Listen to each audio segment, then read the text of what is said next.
Tahun ni aku nak jaga badan. Nak kurus. Nak sihat. Tidur jap. Esok baru start. 2026 ni aku nak bangun awal. Nak solat. Nak produktif.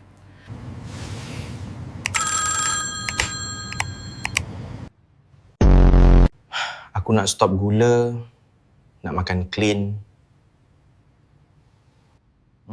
Sekali-sekala je ni. Esok diet betul. Tahun ni aku nak simpan duit. Tak nak boros dah. Sale ni jarang ada. Rugi kalau tak beli. Aku nak berubah. Nak jadi versi lebih baik. Scroll jap, tiba-tiba dah 2 jam. Azam tak salah. Yang rosakkan azam tu ialah ayat nanti.